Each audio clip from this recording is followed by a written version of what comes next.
Selamat datang di Hormin, Horror Misteri, tempat di mana kisah-kisah seram dan penuh teka-teki hidup kembali. Bersiaplah untuk merasakan ketegangan, misteri, dan kegelapan yang tersembunyi di balik setiap cerita. Jangan lupa siapkan nyali, karena di sini rasa takut adalah teman setia.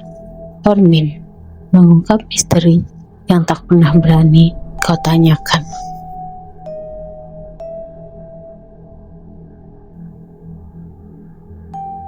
Rafael menghela napas panjang saat melihat jam dinding di ruang praktikum. Hampir pukul 7 malam, dan ia masih terjebak di dalam ruangan bersama beberapa temannya, Andi, Siska, dan Daniel. Mereka sedang menyelesaikan laporan sebelum besok dikumpulkan.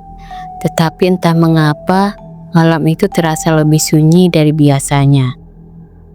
Saat Rafael merapikan buku-bukunya, Siska tiba-tiba menjerit. Semua mata langsung tertuju padanya. "Apa yang terjadi?" tanya Daniel, wajahnya tegang. Siska menunjuk jendela kaca di belakang mereka. Semua menoleh dan melihatnya.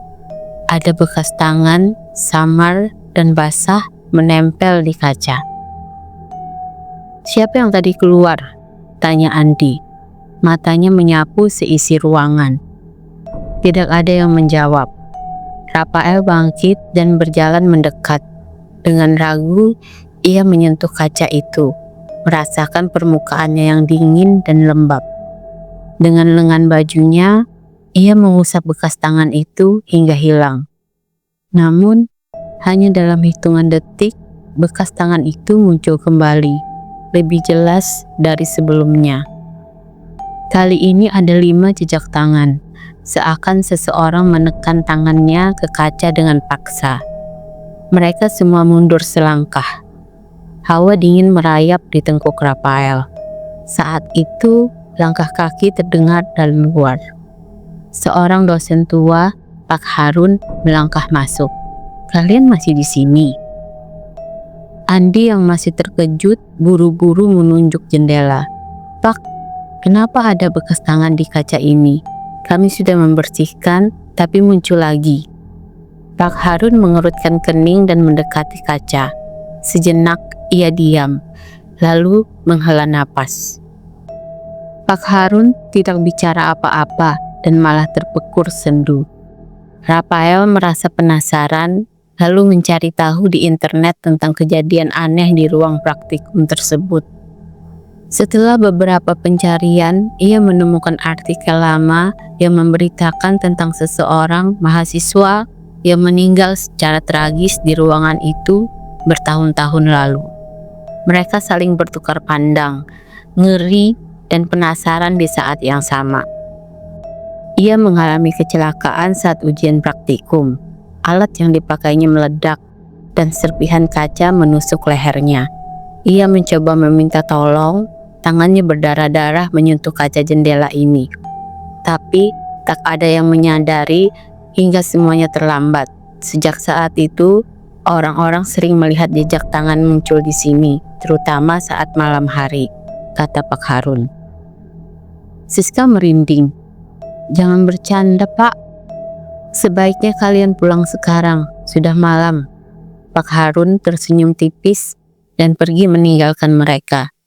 Mereka pun saling berpandangan, perasaan tak nyaman meliputi mereka. Tanpa perlu diperingatkan 2 kali, mereka pun segera berkemas dan meninggalkan ruangan.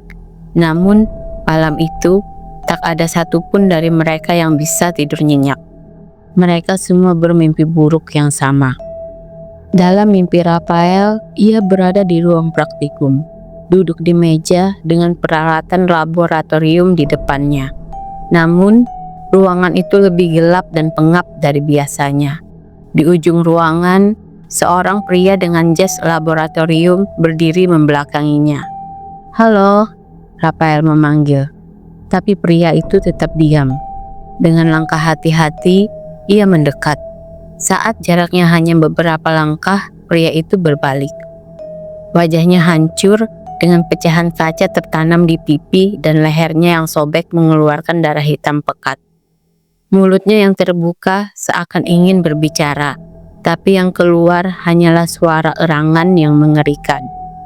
Seketika, tangan berdarah pria itu terangkat dan mencengkram leher Rafael. Ia terbangun dengan napas memburu, peluh membasahi tubuhnya. Rafael meraih ponselnya dan melihat banyak pesan di grup mereka. Ternyata Andi, Siska, dan Daniel juga mengalami mimpi yang sama. Keesokan harinya, mereka bertemu di kampus. Wajah mereka pucat dan kurang tidur. Tidak ada yang berani membicarakan mimpi itu, tetapi semua tahu ada sesuatu yang tidak beres. Saat mereka masuk ke ruang praktikum lagi untuk menyelesaikan tugas, suasana lebih mencekam dari sebelumnya. Jendela itu sudah terlihat bersih, tetapi terasa seakan ada sesuatu yang mengintai dari balik jendela. "Kita harus melakukan sesuatu," kata Daniel dengan suara bergetar. "Apa yang harus kita lakukan?" tanya Siska. "Mungkin kita harus minta izin untuk pindah tempat. Aku gak mau di sini lagi." Namun, sebelum ada yang menjawab, suara ketukan pelan terdengar dari jendela. Mereka membeku. Lambat laun, jejak tangan muncul satu persatu, dari bawah ke atas, seakan seseorang sedang berusaha naik dari luar. Rafael menelan ludah. "Tidak mungkin," katanya. Ketukan semakin keras, lalu terdengar suara gesekan di kaca, seperti kuku yang menggores permukaannya. Napas mereka tertahan. Dan kemudian, dalam sekejap, lampu di ruangan padam. Ruang praktikum tenggelam dalam kegelapan. Jeritan Siska menggema. Rafael meraba-raba saklar, tetapi sebelum bisa menyalakan kembali lampu, ia merasakan sesuatu yang dingin menyentuh pundaknya. Ia menoleh. Sebuah wajah berdarah dengan pecahan kaca menusuk pipinya, menatapnya dalam kegelapan. Teriakan mereka membelah malam. Keesokan harinya, ruang praktikum ditemukan kosong. Namun, di jendela terdapat jejak tangan yang jauh lebih banyak dan lebih besar daripada sebelumnya, memenuhi kaca dari atas ke bawah. Dan di tengahnya, samar-samar, ada satu kata tertulis dengan goresan darah. "Tolong."